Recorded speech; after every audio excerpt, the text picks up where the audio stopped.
उनके मानव प्रसन्नता की लहरें उठ रही थीं। आकाशवाणी को सुनकर सभी के मन में भगवती के प्रति भक्ति जग उठी थी। इतमें ब्राह्मण एवं प्रधान मुनिगण भक्ति पूर्वक भगवती की उस आराधना में तत्पर हो गए जो संपूर्ण फल प्रदान करने वाले एवं वेदों में वर्णित है। सब बोलो दुर्गेश्वरी मात की जय। जैसा कि आज आपने कथा सुनी, इसमें बहुत ही सरल तरीके से बताया गया है। आशा करता हूँ कि इसमें समझाने की कोई आवश्यकता नहीं होगी। अगर इसको आप फिर भी दोबारा इसको बार बार सुनेंगे तो आपको इस बात का आभास होगा कि भगवान नारायण ने माता भगवती का जो हवन किया गया था वो क्यों किया था। माता देवी भागवतम पुराण के अनुसार श्री वेद व्यास जी महाराज ने जो माता की महिमा का वर्णन किया गया है, उसमें राजा जन्मेजय जी ने पूछा कि हे प्रभु, हमें माता की महिमा के बारे में वर्णन किया जाए। तो इस कथा का आरंभ करते हैं। राजा जन्मेजय ने कहा कि दिव्जर श्री हरि ने भगवती जगदम्बा का यज्ञ किया। ये प्रसंग मैं विस्तार से सुन चुका। अब आप मुझे भगवती की महिमा विषाद रूप से बताने की कृपा कीजिए। विप्रवर देवी की महिमा सुनने के पश्चात मैं उनके उत्तम यज्ञ अवश्य करूंगा। फिर तो आपके कृपा प्रसाद से मेरा जीवन परम पवित्र बन जाएगा। व्यास जी कहते हैं, राजन, देवी का उत्तम चरित्र मैं कहूंगा। अभी एक प्राचीन इतिहास विस्तार से कह रहा हूं। राजेंद्र, कौशल देश में एक सूर्यवंशी राजा हो चुके हैं। वे महान तेजस्वी राजा पुष्य के सुपुत्र थे। उनका नाम ध्रुवंशिंद था। वे बड़े धर्मात्मा, सत्यवादी, पवित्र, व्रत का पालन करने वाले और आश्रम धर्म के पूरे समर्थक थे। समुद्रशालिनी अयोध्या उनकी राजधानी थी। राजा ध्रुवंश के शासन काल में ब्राह्मण, क्षत्रिय, वैश्य और शूद्र एवं अन्य सभी अपनी अपनी जीविका में तत्पर रहकर धर्म पूर्वक जीवन व्यतीत करते थे। उनके राज्य में कहीं भी चोरी, चुगलखोर, धूर्त, पाखंडी, कंधंध और मूर्ख मनुष्य नहीं बसते थे। कुरुश्रेष्ठ इस प्रकार राजा ध्रुवंशी जीव चरनी चल रहे थे। उनकी 2 स्त्रियां थीं जो बड़ी सुंदरी एवं स्वामी की इच्छा पूर्ण करने में सदा तत्पर रहती थीं। राजा की एक धर्मपत्नी का नाम मनोरमा था और रानी अत्यंत सुंदरी एवं विदुषी थी। दूसरी रानी लीलावती भी वैसे ही रूप और गुण में संपन्न थी। राजा ध्रुवसिंह उन पत्नियों के साथ नाना प्रकार के ग्रहों, उपवनों, पर्वतों, बालवियों और राजमहल में रहकर आनंद का अनुभव करते थे। उनकी रानी मनोरमा शुभ घड़ी में एक उत्तम पुत्र को उत्पन्न किया। उस लड़के का नाम सुदर्शन रखा गया। उसके शरीर में सभी राजोचित चिन्ह वर्तमान थे। दूसरी रानी लीलावती ने भी 1 महीने बाद सुंदर पुत्र प्रसव किया। उस समय शुभ ग्रह का दिन और शुक्ल पक्ष था। राजा ध्रुवसिंह ने दोनों कुमारों के जात कर्म आदि संस्कार किए। पुत्र जन्म के आनंदोत्सव में ब्राह्मणों को परचुर संपत्ति बांटी गई। राजन महाराज ध्रुविंद उन दोनों के प्रति एक समान प्रेम रखते थे। लाड प्यार में उन्हीं के कभी भी भेदभाव नहीं रखा। उन परम तपस्वी महाराज ने बड़ी प्रसन्नता से अपने विपर के अनुसार विधि पूर्वक दोनों कुमारों का चूड़ाकरण संस्कार किया। मुंडन हो जाने पर उन दोनों सुंदर कुमारों ने राजा के मन को मोहित कर दिया। खेलते समय वे बालक सभी के मन को मधुर करते थे। उन दोनों कुमारों ने सुदर्शन बड़ा लड़का था। लीलावती के सुंदर पुत्र का नाम शत्रुजित था। उसकी बोली बड़ी मधुर थी। मधुरभाषी और अत्यंत सुंदर होने के कारण राजा उससे अधिक प्रेम करने लगे। प्रजाजनों तथा मंत्रियों का भी वो राजकुमार विशेष प्रेम पात्र बन गया। शत्रुजित के गुणों के कारण राजा ध्रुवसिंधि जैसे उसमें प्रतीति थे, वैसे प्रति मंद भाग्य होने के कारण सुदर्शन में ना ही। इस प्रकार कुछ समय व्यतीत हो जाने पर शिकार में सदा प्रेम रखने वाले महाराज ध्रुवसिंध एक दिन वन में गए। राजा भयंकर जंगल में शिकार खेल रहे थे। इतने में झाड़ी से महान रोष में भरा हुआ एक सिंह बाहर निकल आया।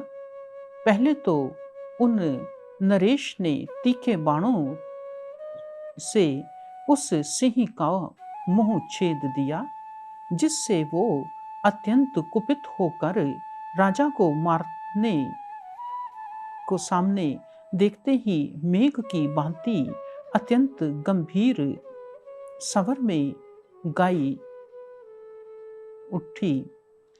उसकी क्रोध अगिन धक धक उठी थी।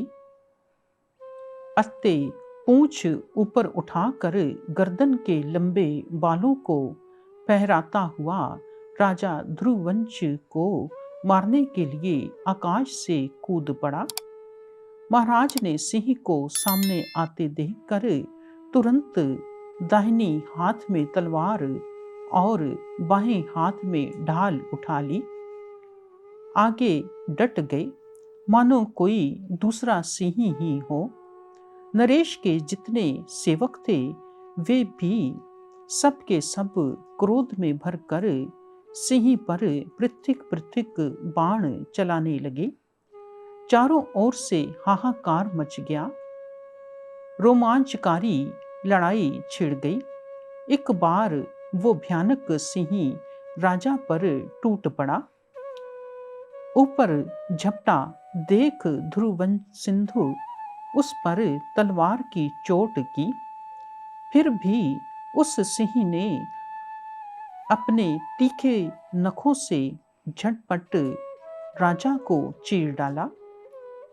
जब सिंह के नखों से अक्षत विक्षत होकर राजा जमीन पर गिर पड़े और उनके श्वास की गति बंद हो गई, सैनिकों में चिलचिलाहट मच गई।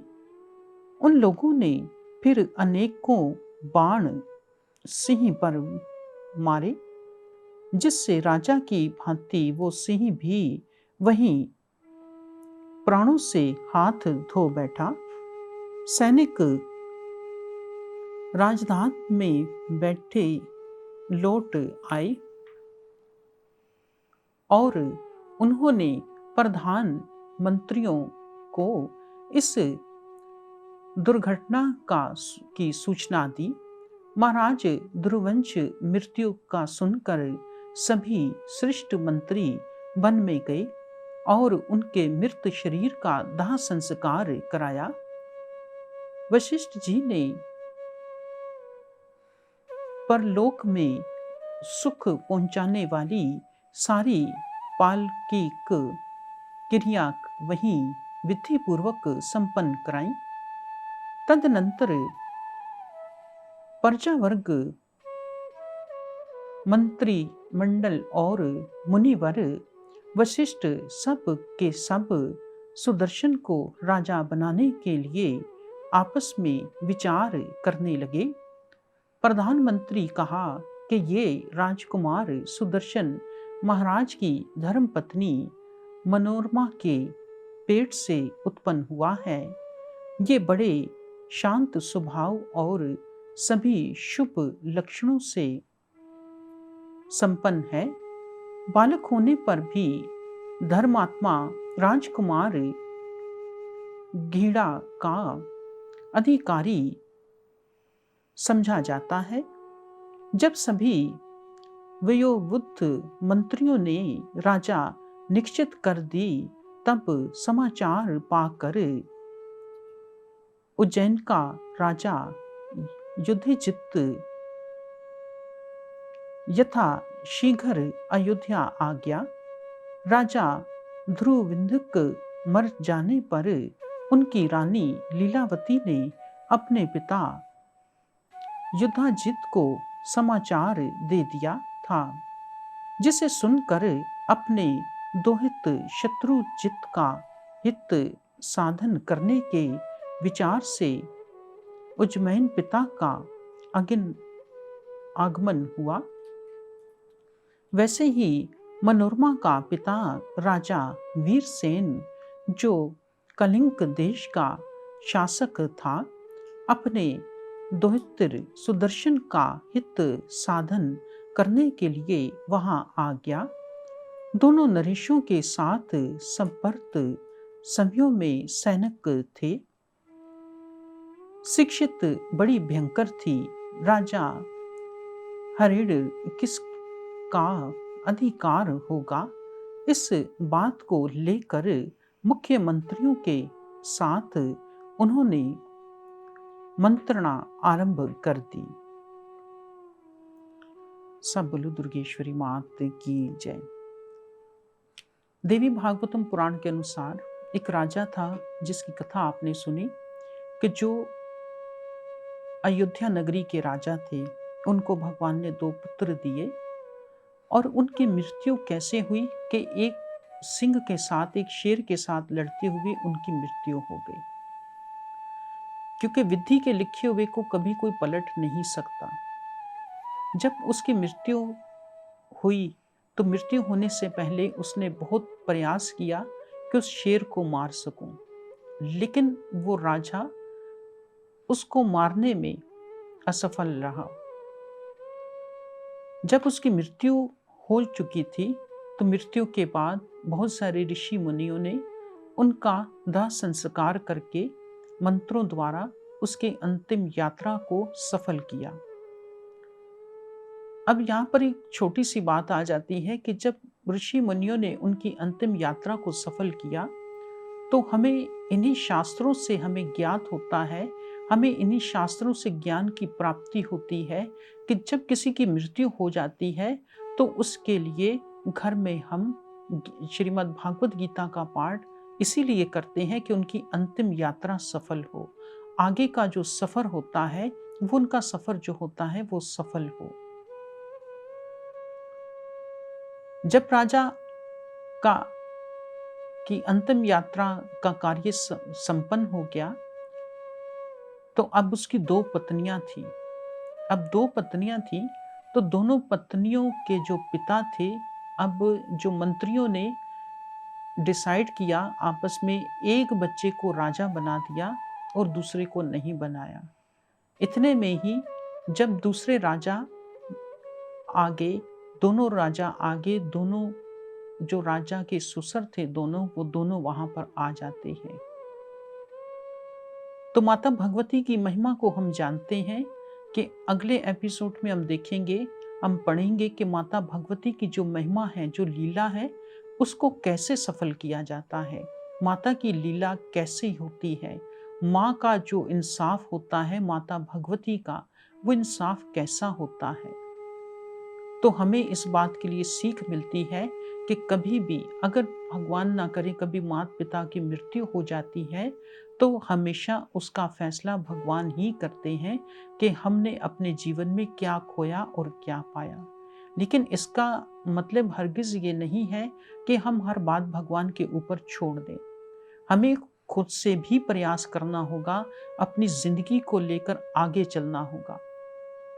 जब हम अपनी जिंदगी को लेकर आगे चलेंगे तो भगवान हमारा साथ देंगे। अगर हम कुछ नहीं करेंगे घर में, अगर बेकार बैठे रहेंगे, तो हम ये कहेंगे कि जी भगवान की मर्जी, तो भगवान ने हमें ये नहीं कहा कि आप हाथ बांधकर अपने घर में बैठ जाओ। हमें अपनी जिंदगी में आगे बढ़ने के लिए हमें प्रयास करना होगा, मेहनत करनी होगी और भगवान का आश्रय लेना होगा, ना कि किसी इंसान का हम आश्रय लें। किसी का भी आश्रय लेना नहीं चाहिए। धन्यवाद जी आप सबका। आशा करता हूँ आप सब लोगों को कथा अच्छी लगी होगी। जय माता दी।